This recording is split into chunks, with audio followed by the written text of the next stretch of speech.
ሃን ጁዊል በሲኦል ውስጥ የሚኖርና የሚሰራ የእንስሳት ሐኪም ነው። በአንድ ወቅት ግን በደረሰው አስቸኳይ ጥሪ ተደናግጦ በመኪናው እየበረረ ወደ አያቱ ቤት ያመራል። ረጅም መንገድ ተጉዞ አያቱ መንደር ደርሶ ቢጣራ ግን የሚሰማው አጣ። በጭንቀት አጥሩን ዘሎ ለመግባት ሲሞክር በዚህ አካባቢ በስራ ላይ የነበረች አንዲት ፖሊስ ሌባ መስሏት ትይዘዋለች። እሱም የቤቱ ባለቤቶች የልጅ መሆኑን ቢነግራትም ልትለቀው አልፈለገችም። መታወቂያውን ስታይ ግን ደነገጠች። ቤት ውስጥ ማንም እንደሌለ ስትነግረው ይበልጥ ግራ ተጋባ። በዚህ መሃል ሌላ ፖሊስ መጥቶ ሁኔታውን በተሳሳተ መንገድ በመረዳቱ ጁዊልን ይመታዋል። እሱም ራሱን ስቶ ይወድቃል። ጁዊል ሲነቃ ራሱን ያገኘው በአያቱ የእንስሳት ሕክምና ክሊኒክ ውስጥ ሲሆን ዙሪያውን ከበውት የነበሩ ሰዎች አያቶቹ በሽርሽር ላይ መሆናቸውን ይነግሩታል። ያ ቀደም ብሎ የደረሰው አስቸኳይ ጥሪ እሱን ለማምጣት ሲባል ብቻ በክሊኒኩ ሰራተኞች የተጋነነ ወሬ ነበር። በመንደሩ ውስጥ ብቸኛው የእንስሳት ሕክምና ክሊኒክ ይህ ክሊኒክ በመሆኑ ጁዊል ሳይወድ በግዱ ለጥቂት ወራት እዛ ለመቆየትና ያልገመታቸውን ፈተናዎች ለመጋፈጥ ይገደዳል። የመጀመሪያው ፈተና የደረሰው ከጠበቀው ቀደም ብሎ ነበር። ያቺ ቀደም ብላ ያገኘችው ፖሊስ አንጃዮንግ በስህተቷ ይቅርታ ለመጠየቅ ወደ ቤቷ ልታደርሰው ትነሳለች። ነገር ግን መንገድ ላይ እያሉ አይኗን ከሱ ላይ ማንሳት ስላልቻለች በመኪና አንድ ሰው ልትገጭ ለጥቂት ተረፈ። ይህ ሰው ሳንኪዮን ይባላል። ጃዮንግ ከሱ ጋር የምታደርገው ንግግርና እርዳታም ያላቸው ቅርበት ፍንጭ የሚሰጥ ነበር። ጁዊል ወደ ቤት ሄጄ አርፋለሁ ብሎ አስቦ ነበር። ነገር ግን ተሳስቷል። ገና በመጀመሪያው ቀን በአንድ ዶሮ እርባታ ወደሚገኝ ታካሚ እንዲሄድ ይደረጋል። የዶሮ እርባታው ባለቤት ዶሮዎቹን ሲያጠቃ የነበረውን ውሻ በወጥመድ አቁሰሎት ነበር። ጁዊል በባለቤቱ ድርጊት ክፉኛ ይናደዳል። በተለይ ፖሊሷ ጃዮንግ ነገሩን ለማለስለስ መሞከሯ አላስደሰተውም። በዚህ ምክንያት በሁለቱ መካከል ያለው ግንኙነት በውጥረት ይጀመራል። ሆኖም ግን የእንስሳት ሐኪሙ የመጀመሪያ ቀን ገና አላበቃም ነበር። ወደ ቤት መሄጃው ሰዓት ቢደርስም ወደ ሌላ ቀጠሮ ሲሄድ ማሳ ውስጥ ይወድቃል። እንዲሁም ግልፍተኝነት የሚያሳይ ፍየልን ለማከም ይታገላል። ጃዮንግ ደግሞ በእነዚህ ሁኔታዎች ውስጥ ሲያልፍ በመመልከቷ ደስ ያላት ትመስላለች። በመጨረሻም ሰውነቱ በጭቃ ተለውሶ ወደ ቤቱ ቢመለስም እረፍት አላገኘም። ምክንያቱም ጎረቤቶቹ የአያቱን ቤት ወረው ፍሪጁን እየከፈቱ በመንደሩ ውስጥ እንዴት መኖር እንዳለበት ሊነግሩት ይሞክራሉ። እሱም ከትልቅ ከተማ ልማዱ ፍጹም የተለየ በሆነ በዚህ ልማድ መበሳጨቱን በግልጽ ያሳያል። ቢሆንም ፖሊሷ ጃዮንግ በዚያ ስለነበረች ነዋሪዎችን አሳምና በሰላም እንዲወጡ ታደርጋለች። ጁዊል ጃዮንግ ቀኑን ሙሉ ለምን ትኩር ብላ እንደምትመለከተው ሊረዳ አልቻለም። አልፎ አልፎም የምታሳየው እንክብካቤ ግራ ያጋባዋል። በዚያ አድካሚ ቀን መጨረሻ ላይ ጁዊል ከአያቱ የተጻፈ ደብዳቤ ያገኛል። አያቱ ስለተፈጠረው ነገር ይቅርታ ጠይቀው የባለቤታቸው ዓለምን የመዞር ህልም ለማሳካት እንደሄዱ ይገልጹለታል። በዚህ ጊዜ ጁዊል የአያቱን ምክንያት ተረድቶ በራሱን ማዘጋጀት ይጀምራል። በዚያ ቦታ መሆኑ ለሱ ትልቅ ግራ መጋባት ፈጠረበት። በአጭር ጊዜ ውስጥ የሚፈጠሩ ብዙ ነገሮች አንድ ቀን እንደ ሺህ ቀን የሆነ ያክል እንዲሰማ ያደርጉታል። ለምሳሌ ጎረቤቶቹ በሱ መምጣት በጣም ተደስተዋል። እሱ ግን ከልጆችም ሆነ ከአዋቂዎች የሚሰጡት ትኩረት ብዙም ፍላጎት የለውም። ስራውም ቢሆን ቀላል አይደለም። ቀን ሌሊት ወይም በዓላት ሳይቀር ጥሪ ሲደርሰው ዝግጁ መሆን አለበት። ወደ ሰዎች ቤት ለመድረስ በጋለ ፀሐይ ጋራዎችን በብስክሌት መውጣት ይኖርበታል። የውሻ አተነፋፈስ መመርመርና ለድመቶች ክትባት መስጠት ለለመደ እንስሳት ሐኪም ዶሮዎችን ማከም፣ የፍየሎችን የመተንፈሻ አካል ማከም፣ 150 አሳማዎችን መከተብና ላሞችን ማዋለድ ትልቅ ፈተና መሆኑ አይቀርም። ጥሩም ይሁን መጥፎ ፖሊሷ ጃዮንግ ትኩር ብላ በማየቷ ምቾት ባይሰማውም አንዳንድ ስራዎች ላይ ትረዳዋለች። እሷ በመንደር ውስጥ በጣም ተወዳጅ ፖሊስ በመሆኗ ሁሉንም ለመርዳት ስትል በየቦታው ትገኛለች። ትኩር ብላ የምታይበትም የራሱ ምክንያት አለው። ቀደም ሲል በልጅነታቸው ጓደኛሞች ነበሩ። ነገር ግን ጁዊል ይህንን አለማስታወሱ ጃዮንግን ይከፋታል። ስለዚህ ባገኘችው አጋጣሚ ሁሉ ያስታውሰኛል ብላ በማሰብና ከእሱ ጋር ማሳለፍ ስለምትፈልግ እሱን ለማገዝ ትሞክራለች። ቡና አጥብቆ የተመኘው ጁዊል ጃዮንግን ተከትሎ ጥሩ ቡና ወደሚሸጥበት ብቸኛ ቦታ ይሄዳሉ።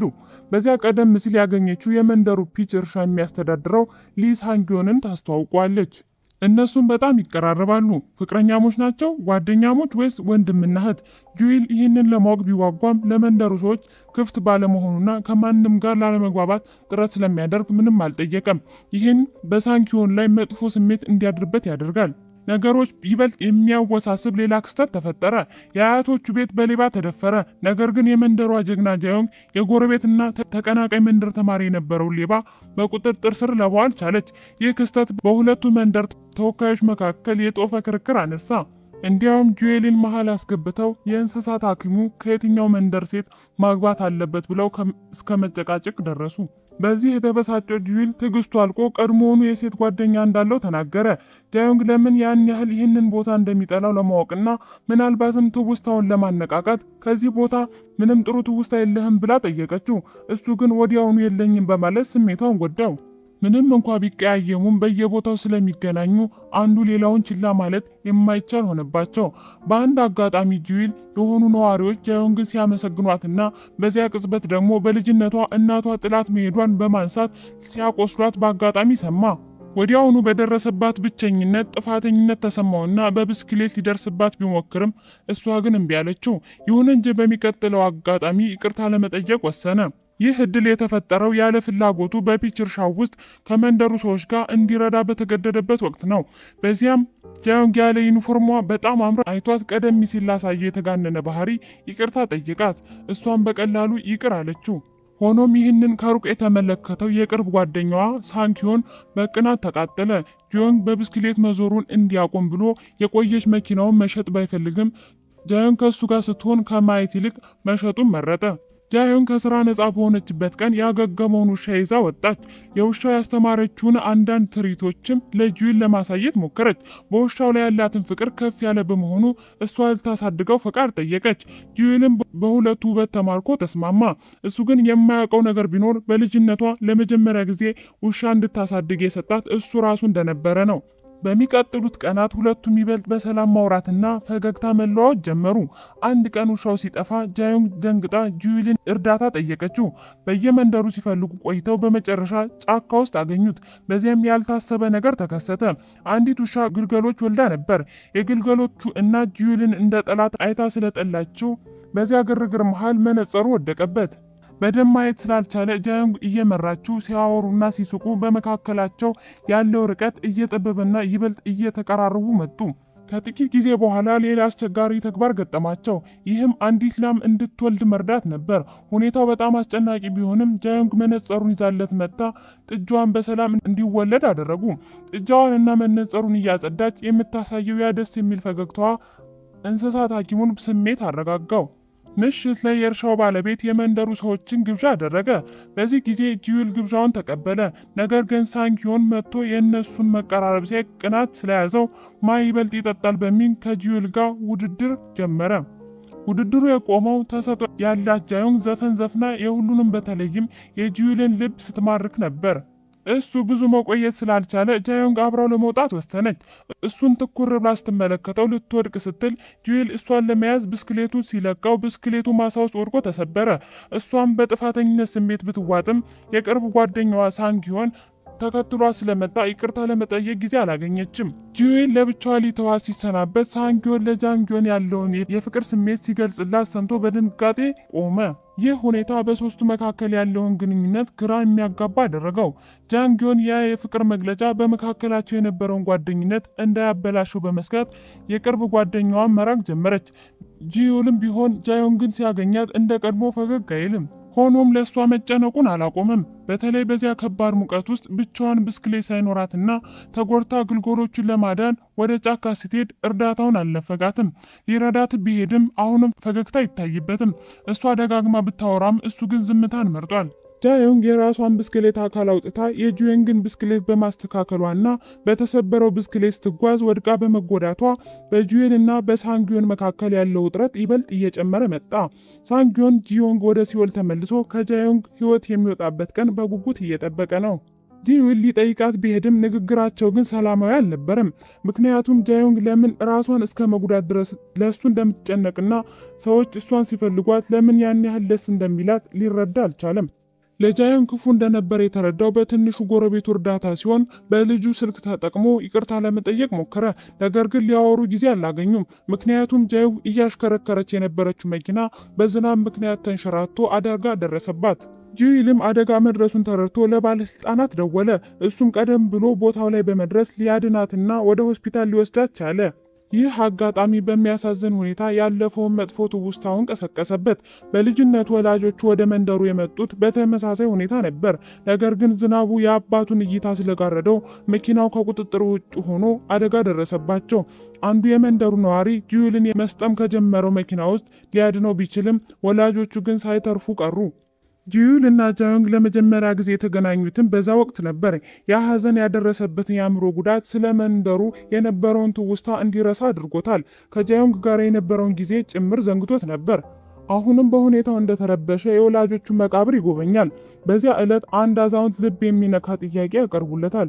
ላማቸው በጽኑ ትታመማለች። በምርመራው መሰረት ደግሞ በሕይወት መቆየት የምትችለው ለጥቂት ጊዜ ብቻ እንደሆነ ታወቀ። አዛውንቱ ላሟን እንደ ቤተሰባቸው ስለሚያዩዋት ስቃዋ በሰላም እንዲያበቃ የእንስሳት ሐኪሙን ይለምኑታል። ጂዩልም ጥያቄያቸውን ይፈጽምላቸዋል። ከዚህ አሳዛኝ ክስተት በኋላ አዛውንቱ በልጅነቱ ወላጆቹ ሲያርፉ አያቶቹ በቀብር ስራ ላይ ስለነበሩ እሳቸው ይንከባከቡት እንደነበርና ከጃዮንግ ጋር አብሮ ይጫወት እንደነበር ይነግሩታል። በመጨረሻም ጂዩል ሁለቱ ጓደኛሞች እንደነበሩና በዚህ አስቸጋሪ ወቅት ስታጽናናው የነበረችው እሷ መሆኗን ተረዳ። በሌላ በኩል የጃዮንግ ቀን አስደሳች አልነበረም። የጎረቤት መንደር ሰዎች እናቷ ጥላት ስለመሄዷ በሚናገሩት ክፉ ቃል ስሜቷ ተጎድቷል። በኋላም ሁለቱ ተገናኙ። ምንም እንኳን የልጅነት ጓደኛውን ለማግኘት ቢመጣም እሷን ቀድሞ ባለማስታወሱ ይቅርታ ለመጠየቅ ድፍረት አጣ። አደጋውና ትውስታው ሊያቀራርባቸው ሲገባ በተቃራኒው በመካከላቸው እንግዳ ስሜት ተፈጠረ። እንዲሁም ከትምህርት ቤት ጓደኛው ጋር የተጣላ ትንሽ ልጅ የሚሰጡት ምክር ተቃራኒ በመሆኑ መሃል ላይ ግራ መጋባትን ፈጠረ። በዚህ አጋጣሚ ጂዩል ትክክለኛው ወቅት አግኝቶ ጃዮንግ በልጅነቱ የነበረችው ትልቁና ውብ ትውስታ መሆኗን ገልጾ እሷን ስለረሳ ይቅርታ ይጠይቃታል። ከዚህ በኋላም በመካከላቸው ያለው ነገር በጣም ተሻሻለ። ጂዩል ይበልጥ ትኩረት መስጠትና በተደጋጋሚ ፈገግ ማለት ጀመረ። ይበልጥ እየተቀራረቡ ሲመጡ አብረው ጊዜ ያሳልፋሉ። የባህር ዳርቻ ይሄዳሉ፣ ይዝናናሉ፣ ምግብ ይጋራሉ፣ እንዲሁም የፍቅር እይታዎችን ይለዋወጣሉ። በሚያሳዝን ሁኔታ ግንኙነታቸው ወደ ቀጣይ ደረጃ ሳይሸጋገር የጂዩል የቀድሞ ፍቅረኛ ናፈከኝ በማለት መጣች። ከተለያዩም 1 ዓመት ሆኗቸዋል። ግንኙነታቸውን ያቋረጠችው እሷ ብትሆንም አሁን ግን ተጸጽታ እንደገና ልትመለስ ትፈልጋለች። ጃዮንግ ወዲያውኑ ቀደም ሲል የጠቀሳት የሴት ጓደኛው እሷ መሆኗ አስገምታ በጣም አዘነች። ይባስ ብሎም በመንደሩ ውስጥ ክፍት ክፍል ያለው የጃዮንግ ቤት ብቻ በመሆኑ ልጅቱ እዚያ እንድታርፍ ተገደደች። ነዋሪዎቹም ልጅቱ የሐኪሙ ፍቅረኛ እንደሆነች ስለሚያምኑ ጃዮንግ ጥያቄውን ውድቅ ማድረግ አልቻለችም። የጂዩል የሲኦል ጓደኛ በመንደሩ ይገኛል። እንዲሁም የቀድሞ ፍቅረኛው መምጣት ምክንያት እሱ የእንስሳት ሐኪሙ የሚሰራበትን ቦታ በኢንተርኔት ላይ ስለለጠፈ ነው። ሆኖም ጂዩል ወደ ጃዮንግ ሄዶ አሁን ፍቅረኛ እንደሌለው እንዲያስረዳ ያነሳሳው እሱ ነው። በሚያሳዝን ሁኔታ ጂዩል የልቡን ለመናገር ያገኘውን አጋጣሚ ሳይጠቀምበት ቀረ። የሚወዳት ወንድ የቀድሞ ፍቅረኛ በቤት ውስጥ ማስተናገዷ ሳያንስ በንግግራቸው መሃል ልጅቱ ጂዩልን መልሳ እንድታገኝ ጃዮንግን እንድትረዳት መጠየቋ በጣም ከባድ ነበር። ልጅቱ መጥፎ ስለማትመስል ጃዮንግ ሁለቱ አንድ ላይ መሆን እንደሚገባቸው ለራሷ አሳምና ጂዩልን ችላ ለማለት ሞከረች። እርሱ ግን ከቀድሞ ፍቅረኛው ጋር የመመለስ ምንም ፍላጎት እንደሌለው ለጃዮንግ ለማስረዳት ቆርጧል። ልጅቱም በጂዩልና በጃዮንግ መካከል ያለውን እይታ ተመልክታ እሱ ለፖሊሷ ስሜት እንዳለው ተረዳች። የቀድሞ ፍቅረኛው ተስፋ አልቆረጠችም ነበር። ጃዮንግ በደረሰችበትና ሁሉንም ነገር በተመለከተችበት ቅጽበት ጂዩልን በድንገት ሳመችው። ጃዮንግ ባየችው ነገር መረበሿ መደበቅ አልቻለችም። በእጇ የያዘችውን ሁሉ ጥላ ከቦታው ሄደች። በዚያው ቀን ለቅርብ ጓደኛዋ ሳንጊዮን የፍቅር ጥያቄ መልስ ሰጠችው። እሱን ለመውደድ ብትሞክርም ግንኙነታቸው ከጓደኝነት ሊዘል እንደማይችል ነገረችው። እሱም ውሳኔውን በጸጋ ተቀበለ። በፍቅር ባይሆንም እንደ ቀድሞ መዋደዳቸውን ለመቀጠል ተስማሙ። ጂዩል ከቀድሞ ፍቅረኛው ጋር ያለውን ነገር በሰላም ካበቃ በኋላ ሁለቱም የየራሳቸውን መንገድ መረጡ። አሁን ለጃዮንግ ስላለው ስሜት እርግጠኛ ስለሆነ በፒች ሳጥኖች መካከል ሆኖ ፍቅሩን ገለጸላት። እሷ ግን እንደ ልጅነታቸው ዳግመኛ ትቶኝ ይሄዳል በሚል ፍርሃት መጀመሪያ ላይ ጥያቄውን ውድቅ አደረገችው። ሆኖም ግን የቅርብ ጓደኛዋ ሳንጊዮን ከልቧ ስሜት መታገል እንዳለባትና በፍርሃት መሸሽ እንደሌለባት ነገራት። የሰራችውንም ስህተት ተረድታ ወደ ጂዩል በመሮጥ በድፍረት ሳመችው። ነገር ግን በዚያ ቅጽበት ሰው በመምጣቱ ለማቋረጥ ተገደዱ። በይፋ ፍቅረኛሞች ቢሆኑም በመንደሩ ሰዎች ትኩረት ውስጥ ላለመሆን ግንኙነታቸውን በሚስጥር ለመያዝ ወሰኑ። ስለዚህ ጂዩል ወደ ሲኦል ከመመለሱ በፊት ባሉት 2 ሳምንታት ውስጥ በሚስጥር ለመገናኘትና የፍቅር መልእክቶችን ለመለዋወጥ ሞከሩ። በሌሊት ወደ ሲኦል በመጓዝ መንገድ ላይ መክሰስ እየበሉ በደስታ ጊዜያቸውን አሳለፉ። ነገር ግን ግንኙነታቸው ተደብቆ መያዝ ቀላል እንዳልሆነ ተረዱ። ለብቻ ለመሆን ገለልተኛ ቦታ መፈለግና አብሮ ለመብላት ሰበብ መፍጠር አስቸጋሪ ሆነባቸው። በመኪና ውስጥ ለመሳሳም ሲሞክሩ በልጆች መታወካቸው እንዲሁም በየጥጋጥጉ ሆነው የሚከታተሏቸው ወረኛ ጎረቤቶች ፈተና ሆኑባቸው። የሥራ ሁኔታ ቢሆንም ነገሮችን አላቀለላቸውም። መንገድ የሳቱ አዛውንቶችን መርዳትና የታመሙ ከብቶችን ማከም እንደ ሲኒማ ለመሳሰሉ የጥንዶች መዝናኛ የነበራቸው እቅድ ያበላሸ ነበር። በመጨረሻም እቅዳቸው ደጋግሞ በመበላሸቱ የተበሳጨችው ጃዮንግ የመንደሩን ራዲዮን በመጠቀም ለሁሉም ነዋሪዎች ጁኤል ጋር ፍቅር መጀመሯን በይፋ አወጀች። ለጥንዶቹ አስገራሚ ሆኖ ግን የመንደሩ ሰዎች አስቀድሞ ስለ ፍቅራቸው ያውቅ ስለነበር ከዚህ በኋላ መደበቅ አላስፈለጋቸውም። ብዙም ሳይቆይ ጁኤል ወደ ሲኦል ተመለሰ። በመካከላቸው ያለው ርቀትና ናፍቆት ግንኙነታቸውን ፈታኝ ያደረገው። አንዱ ሌላውን ለማግኘት ሲሞክር መንገድ ላይ ተላልፈው እሷ ወደ ዋና ከተማ ስትሄድ እሱ ደግሞ እሷን ፍለጋ ወደ መንደሩ ይጓዛሉ። ሆኖም ሲገናኙ ተያይተው እንደማያውቁ ያክል ሁሉንም ነገር በሞቀ እቅፍና መሳሳም ይረሱታል። ከጊዜ በኋላ የመንደሩ ፒች እርሻ በኢንተርኔት አማካኝነት ዝነኛ ይሆናል። ጃዮንግ ደግሞ የቅርብ ጓደኛዋ ሳንጊዮን ከፍቅረኛዋ ጋር በቪዲዮ ጌም አማካኝነት ቢሆንም ጥሩ ግንኙነት በመመስረቱ ደስ ይላታል። ደስታዋን ይበልጥ ያላቀው ግን ጁኤል በራሱ ፈቃድ በቋሚነት ወደ መንደሩ ለመመለስ መወሰኑ ነው። አያቶቹን በህይወቱ እንዲደሰቱና የእነሱን ክሊኒክ በመረከብና በመንደሩ ውስጥ ያሳለፈውን ህይወት መልሶ ለማግኘት ይመርጣል። ምንም እንኳን ነዋሪዎቹ ጣልቃ የሚገቡ ቢሆኑም ከሚወዳት ሴት ጋር በዚያ መንደር እየኖረ ብዙ ልጆች ወልዶ ቀለል ያለ ህይወት መኖር ይፈልጋል። ምክንያቱም በደስታ ለመኖር ከእሷ ውጭ ሌላ ምንም ነገር እንደማያስፈልገው ተረድቷል።